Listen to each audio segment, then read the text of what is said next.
session on this event. And in this session, we are going to look at ecohydrology. We'll look at the concept itself, and then we'll look at what are the principles and what are the applications, and how do we even utilize ecohydrology knowledge to be able to implement in our various catchment and so on. I don't need to introduce myself. So let's look at the outline of the presentation, what the presentation will dwell on. I have a small introduction. We'll look at that. Then later we'll look at what are the river basin management issues. We are talking about river FTO. So what are the basin management issues that relate to rivers in general? Then we'll also look at the need to change to a paradigm shift for water management.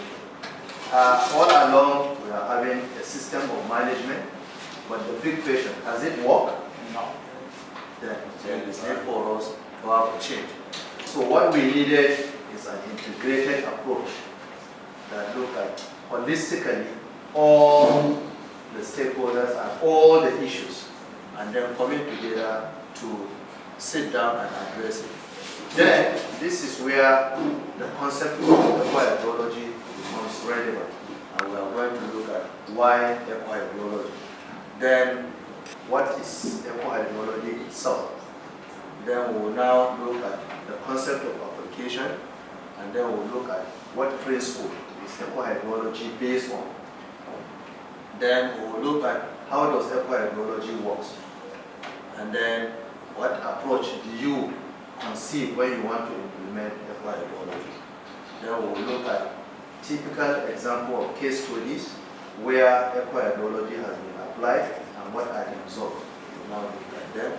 Then there is also a small component based on our work, how you can also link ecohydrology to societal livelihood. Then finally, we will look at how ecohydrology also relates to achievement of sustainable development goals, SDGs. So this, in a nutshell, is what we are going to look at throughout this presentation.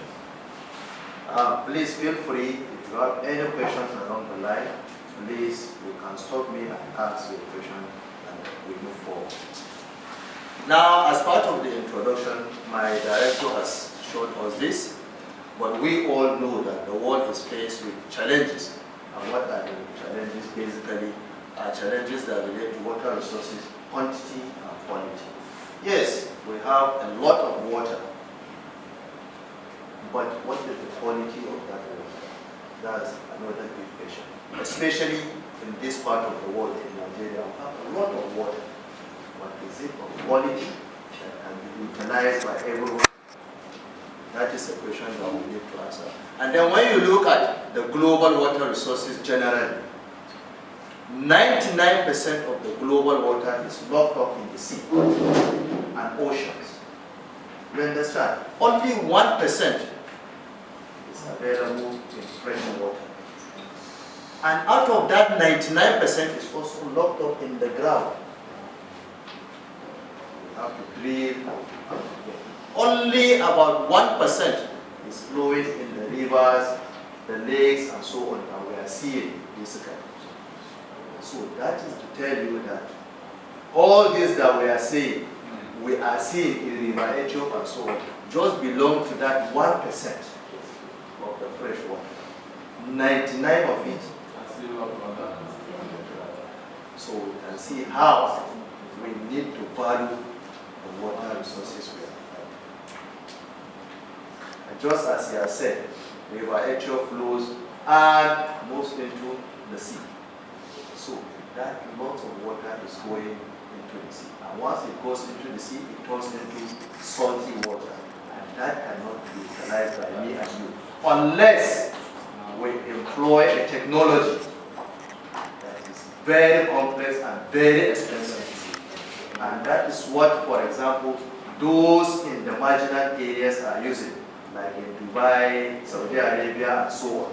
They have to employ what we call reverse osmosis to treat the water to become fresh for them to take, because they don't have fresh water. We have been to Cape Verde, the same thing. Cape Verde is an island in Africa. You understand? No river.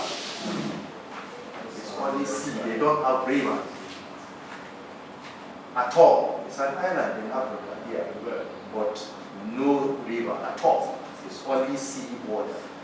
So you can imagine how that people will need to survive in terms of getting drinking water and so on. So here we are blessed with that resource, and we are now using our activities to what? To make it also value.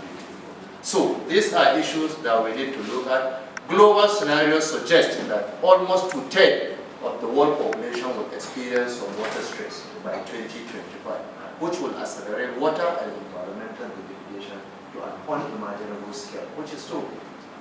For example, when you look at us here, this is unestimated, but this blue color, it means they will have little water stress. But us, we are somewhere here. We will have water stress, not that in terms of quantity, but in terms of economic development. We don't have enough resources to be able to develop our water infrastructure. And for that reason, we still remain as having scarcity of water. There are some countries who are in the dark, like this red one, they will experience fiscal water scarcity. Ours is not going to be fiscal. It's going to be more of economy, which means we don't have the resources to be able to develop our water to the level we want. But those red ones, they don't even have the water. So these are issues of concern globally. So consequently, provision of water for societal and environmental need will no doubt become a major challenge. Just as like my director has said, Kofi Annan sometimes said, the Third World War is going likely to be on water. And we have seen the sign is coming. So these are really issues of concern that we need to take our water resources with all seriousness that it deserves. Now, river basin management.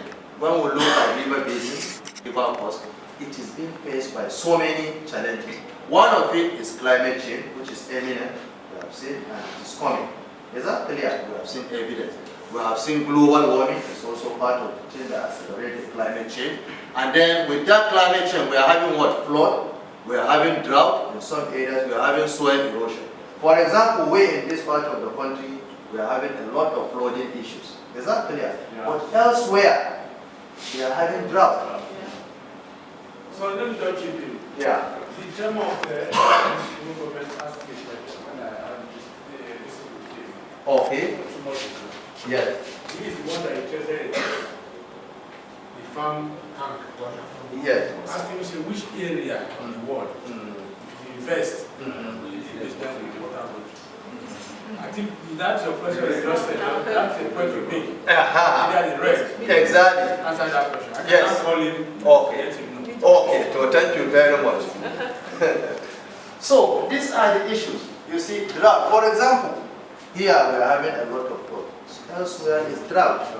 Somalia had their worst drought in 40 years. That's their worst drought in over 40 years.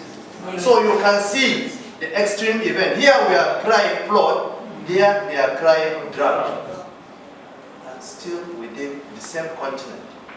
So we can see the difference. So these are eminent. And soil erosion is evident. Like when we came in, I saw a lot of places where erosion has gotten away the land. He was telling me that there is a community as a result of footpath.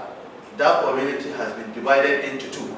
Exactly as a result of erosion and so on. So all these are factors that are there. Then reservoir management is also an issue. We don't manage our reservoirs very well. We are river, we don't operate it very well. We were lucky in 2012.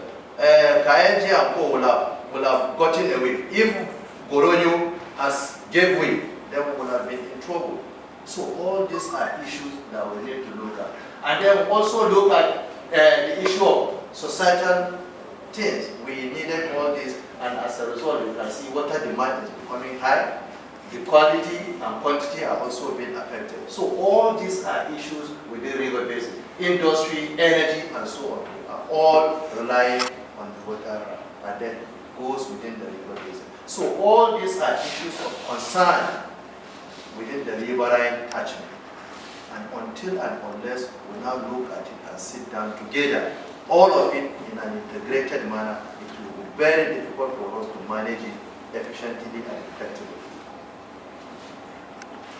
So, okay, so that is that with water quality. Any question is clear. So now we are moving to how do we utilize ecohydrology to manage water quantity.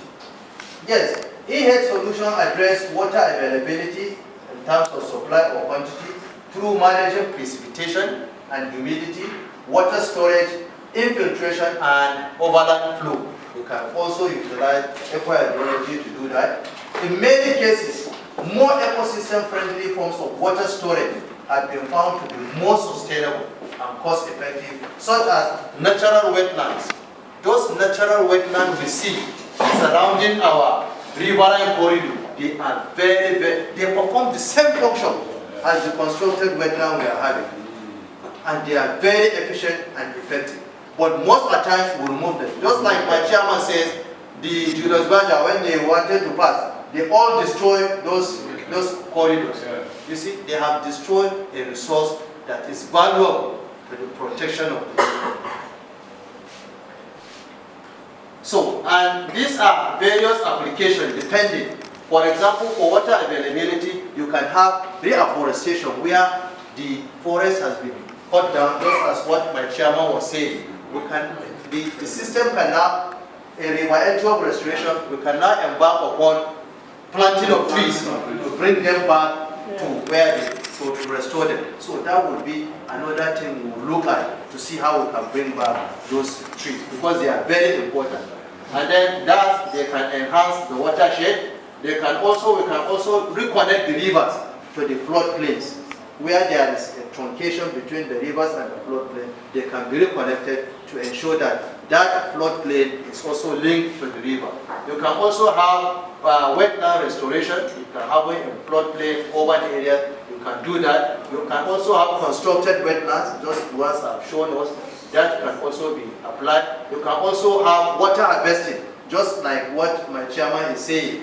They can utilize and be producing this bottled water or all those ones can be done so that we minimize the movement of water from the river into the sea. Because once it goes into the sea, we have lost it. Is that clear? So we can utilize this kind of system to be able to retain it without creating harm.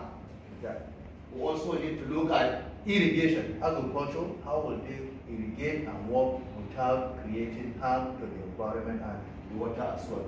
We now need to look at domestic water supply, how do we get water from it and supply it as water supply without also creating harm to the environment. We also need to look at waste management, wastewater management, how do we manage our wastewater without what polluting. So we also need to look how do we manage flood and so many, how do we manage our coastal zone, but that they are also. So all these issues are issues we need to look at, and they needed what? An integrated approach. They cannot be treated in isolation. They are all combined within the system.